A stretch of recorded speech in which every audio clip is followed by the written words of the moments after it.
with sympathy. Good morning, good afternoon, and good day. Welcome to another edition of Sales TV Live. Today, we are honored to be speaking with Mike Bosworth, creator of Solution Selling and Story Seekers, as we explore how leveraging stories to unlock solution selling mastery. Mike founded Solution Selling in 1983 and grew it to over 50 affiliates, contributing royalty income over $2.8 million annually. He's authored several best-selling books, including Solution Selling, What Great Salespeople Do, and co-authoring Customer-Centric Selling. He's also been a featured lecturer at several universities, and he is currently the founder of Mike Bosworth Leadership, where he and his affiliates share the Story Seekers Workshop. Mike, welcome. Thank you, Rob. God, pretty nice introduction. Thank you for being here. Mike, you have an extensive background in the sales industry. Please tell us a little bit more about you and where your journey is leading you these days. Well, when I founded Solution Selling, my mission was to try and change that ratio of 20% of the salespeople bringing in 80% of the revenue. And I always thought, boy, if we could elevate the bottom 80%, everybody'd be a lot happier. Because the top 20%, they're going to deliver without your help in most cases. They have a certain level of talent. Well, in 2000, and that was my mission with Solution Selling, to raise the bottom 80%. Over the years, my CEO clients who hired me to train their troops in Solution Selling, after about 6 months would say, you know, Mike, my top 20% love Solution Selling. They're doing so much better now that they have those intelligent discovery questions, so they're not committing our product to do things that won't do anymore, and they used to do that. So they were very happy about that. But they'd say, but the bottom 80% quit using it 2 weeks after the workshop. And it wasn't until 2008 that I finally figured out that the reason the bottom 80% quit using it is they tried it for 2 weeks and their buyers were going like this, putting their hands up and saying, you don't know me well enough to ask me all those questions. And anybody who's been through Solution Selling knows that one of the primary strengths of that is we have situational experts write those expert discovery questions, which help the buyer get a vision of how to use it and be successful, and make sure that the expectation levels are set right, et cetera, et cetera. But it finally occurred to me in 2008 that the top 20%, the ones who love it, they have enough EQ to realize that you can't just take out a list of discovery questions and start asking them, that you've got to somehow emotionally connect and build some trust and let the potential customer volunteer to trust you enough to share their problem with you so you can help them figure out a way to solve it. But 80% of the human population are not very good at quickly building emotional connection and trust with strangers. 20% are. I even asked ChatGPT, I said, what percentage of adult humans have high EQ? And ChatGPT came back and said between 17 and 21% of adults have high EQ. And boy, that correlates pretty well with the top 20% of the salespeople. And Because what they do is they have, pardon me? Is that a universal thing then? So you find that all of the top performing salespeople, that's the skill that differentiates them from the other 80%? Yes. And not only salespeople, but if you look at the top college professors, I'll bet the top 20% have really high EQ and connect with their students. Yeah. But how many times have you been in a college class where there was a very brilliant professor, but no EQ, and they'd get up for 90 minutes and just read slides to you? Right. So anyway, it's not just sales, it's all professions. If you look at the top 20% of virtually every profession, they're very good at connecting and building trust and inspiring. But they do it intuitively. So again, in order to really hit the pot of gold on sales productivity, we've got to figure out a way to elevate the bottom 80%. We're still at the same place that we were when I founded Solution Selling. And we found the best way is through the power of story, because two-legged human beings have been on this earth communicating verbally for almost, 190,000 years is the best number I've gotten from anthropologists so far. But through the majority of that time, there was no written language. And everything humans learned about enemies, friends, society, dancing, music, food, and danger. Don't eat those red berries because your grandfather ate those red berries and he died, has been through story. And as humans, we love stories. Our parents, got us hooked on them with Once Upon a Time. And Rob, if you can get your teeth brushed and your jammies on before 8 o'clock, I'll read you a story, right? I mean, so, humans love stories. And if you think about it, you've all heard the left brain, right brain stuff, right? But when a human anticipates a story, they've actually put people in MRIs and looked at it in their brain. When a human being anticipates a story, their critical left brain starts to shut down. Their creative right brain opens up, the right brain that's connected to all their five senses and their emotions. And they say to themselves, oh, a story.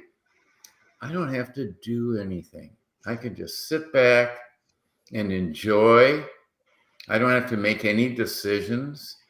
So, they warm up to it, but then somewhere in the back of their mind, they also say, but this could be important information, i.e., grandpa died from those red berries.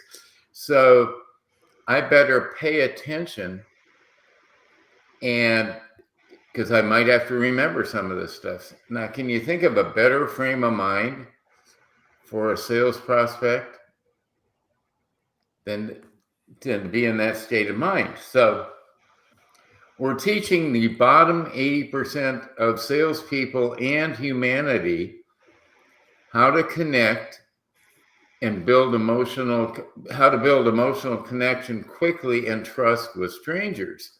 And the real key, especially in the B2B world where I live, is pure curiosity.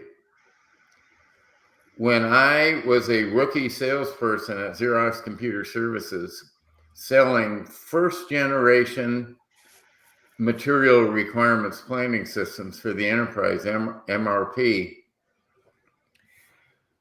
intuitively, I would go into a manufacturing plant and I'd cold call them in person. And I'd say, hey, Rob, if you're the receptionist, my name's Mike Bosworth and I'm with Xerox Computer Services, and I'd like to speak with your materials manager. And then the receptionist would call the materials manager, who's never had a salesperson call call on him or him. They were all hymns back then in their life. And he's from Xerox. So 80% of the time, they had enough curiosity to come out in the lobby.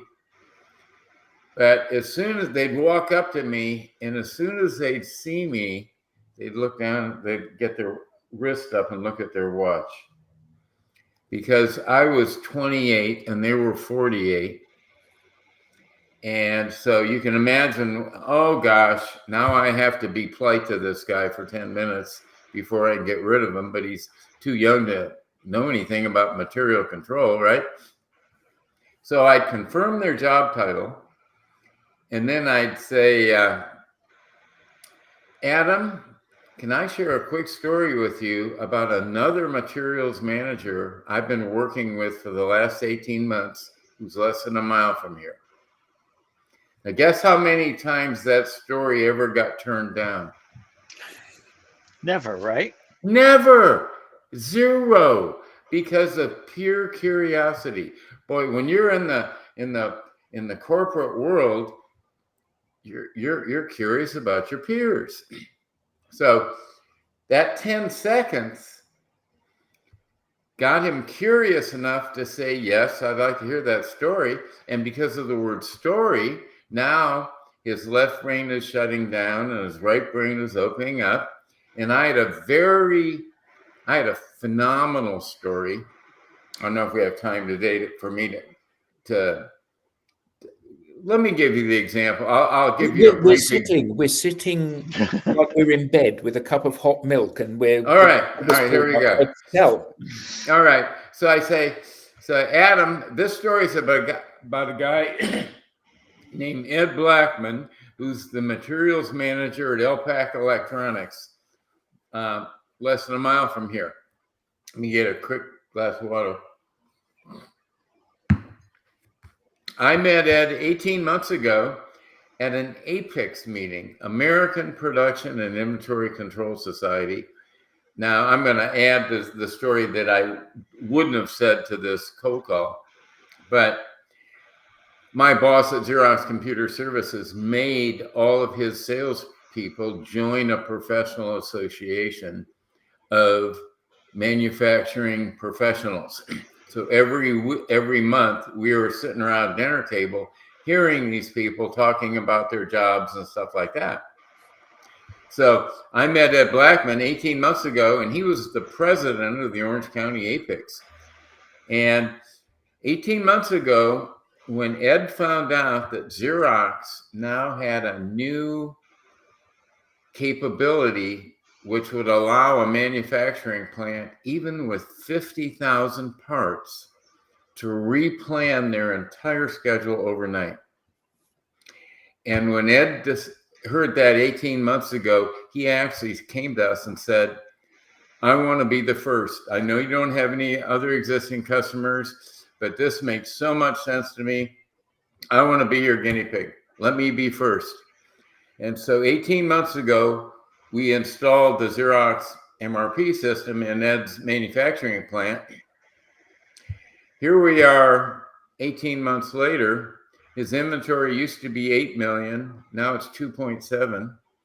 And his past due backlog used to be 28%. Now it's 3%. But enough about me. What's going on around here? Fantastic. And that little story, and invariably they say, you want to come in and look around? They invite me in 1 minute after they looked at their watch. So because of pure curiosity, which caused him to say yes to the story, 60 seconds later was pure envy, which meant that once I got him motivated, once I got him to the point where because Ed Blackman would let me bring anybody over and he'd show him what he's doing. He was so proud of what he was doing, right? And so I bring my new prospect over, and Ed Blackman would prove it. He'd take this vision and prove that you can replan your plant overnight. So now my new sponsor would have to go into his CFO and get the money. And invariably, they didn't want me to go in and sell their CFO for them. They wanted to sell their own CFO. And so I would teach them how to tell the Ed Blackman story to their CFO. So the CFO would give them the money. So the power of story is amazing. And that little story of how I used to use it shows that if you've really got a good, solid emotional story, and I neglected Ed's pain in that story because I was getting ahead of myself. But if you got a story like that in your pocket, you can fill your pipeline very quickly. And I was a rookie salesperson when I was 28. And I went on quota in January, and 5 months later, I had sold more than anybody in the history of the company had sold in a full year. Wow. I filled my pipeline with one story, that story. And so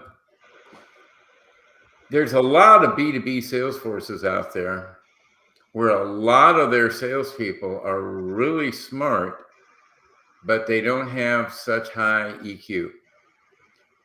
Example would be my first big client when I started solution selling in the early 80s. This was a company that was selling software that was so complex that only engineers were hired to be salespeople. So 100% of their salespeople were chemical engineers. And chemical engineers, if you think of, if stereotypically speaking, would be really high EQ and not so high, really high IQ, pardon me, and not so high EQ. And when a chemical engineer salesperson would go out and call on a chemical engineer user buyer, boy, they'd hook up just like that. They'd start geeking out on chemical engineering. But eventually the chemical engineering sponsor, who now wants this software that will simulate how drugs are manufactured and how oil is refined and stuff, now they have to go into their CFO. They don't know how to talk to the CFO. And we were teaching them how to tell a peer envy story to their own CFO. So 20% of people are like you. They kind of just get this. And even if they don't know formally how to do it, they kind of figure it out. And it just seems a very natural way to do things. Exactly. Intuition. Yep. Yeah. And 80% of people are naturally very poor at this. Yes. And they're not able to develop the skills for themselves. They don't see those things that are obvious to you. Can those people be trained to be a Mike Bosworth? No, Adam, but they can be trained to build and tell peer envy stories. And so that's what the 80% of the solution selling trained salespeople lacked. And the reason they quit using it after 2 weeks is since they didn't have that natural ability, they'd take out that list of questions and start doing the intelligent discovery of the 9 boxes of solution selling. But the buyers would go, whoa, you don't know me well enough to ask me all those questions. So what they were missing was a way to quickly build enough trust and connection that the buyer would lower their natural discovery resistance that most people have to new salespeople. All of us are resistant to feeling sold. Sure. Yeah. I think I know where this is going. First, I wanted to acknowledge we had some comments from the audience.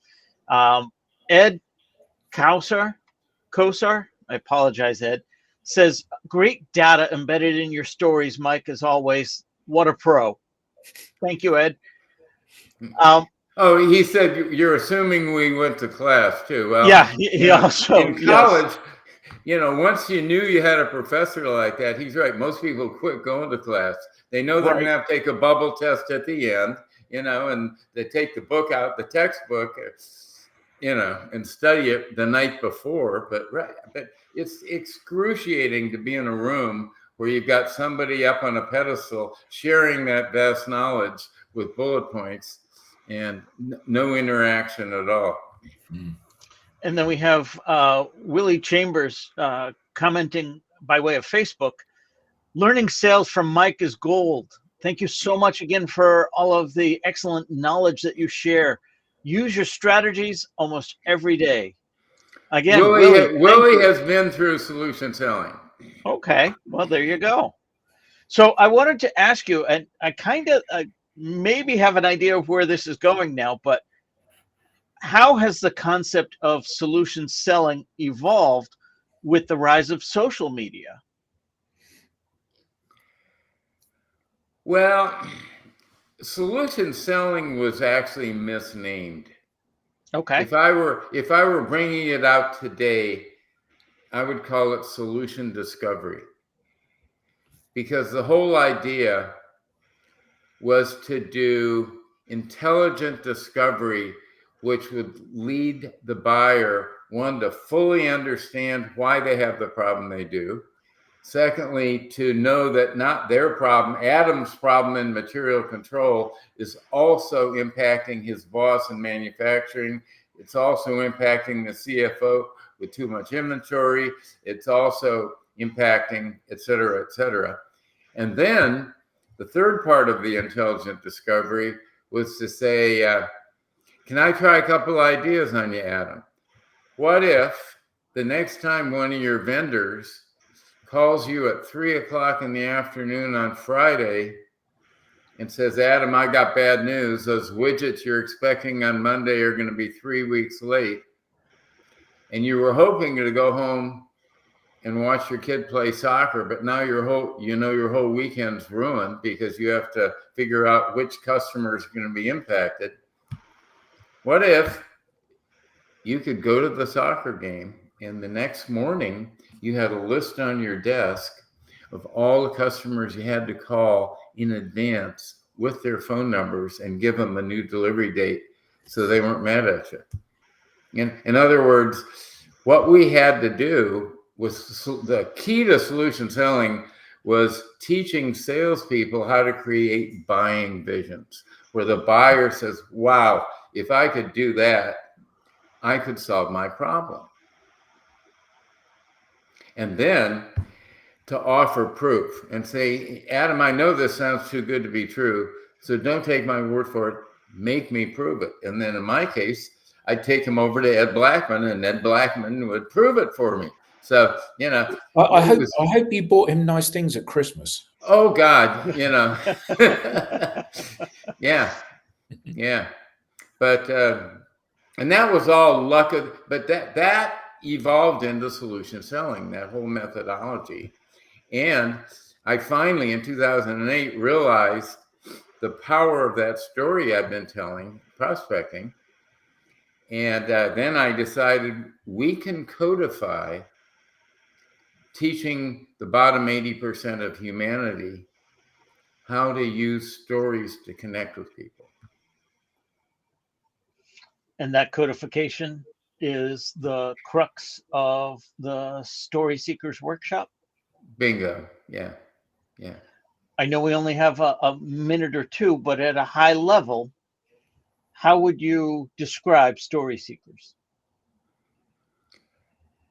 Story Seekers at a high level teaches people to build, tell, and tend stories. Salespeople need 3 stories. We also do it for leaders. We've converted a lot of ex-West Point and Annapolis executives in corporate America who used to think leadership was command and control. And we taught them how to connect, inspire, and influence their troops through story, where they get their troops to volunteer to follow them rather than doing it because they were told they had to do it. Wow. So stories are very powerful, and they need to be applied in your real world. I mean, think about nonprofit fundraising. Everybody in a nonprofit needs to understand the mission story of that nonprofit. So anytime they're at a social event or anything else, they can get other people to go, wow, you guys are really doing good work here. Mike, this has been great. How can people learn more, and where can they get in touch with you? LinkedIn. I'm on LinkedIn. Just send me a message on LinkedIn and we can connect. Awesome. So this has been another episode of Sales TV Live. We now have a newsletter. Don't miss an episode. Get show highlights, beyond the show insights, and reminders of upcoming episodes. Scan the QR code on screen or visit us at Sales TV Live and click on newsletter. Mike, on behalf of myself, on behalf of Adam, on behalf of the audience, thank you so much for being a part of today's show. Thank you. And could I request that you send me a copy of those chat comments? Absolutely. Thank you. Be sure to send that out to you. Okay. This has been another edition of Sales TV Live. On behalf of Adam and myself, on behalf of Mike, I want to thank the audience for your active participation. And to everyone in the audience, we'll see you again next time. Thank you. Thank you.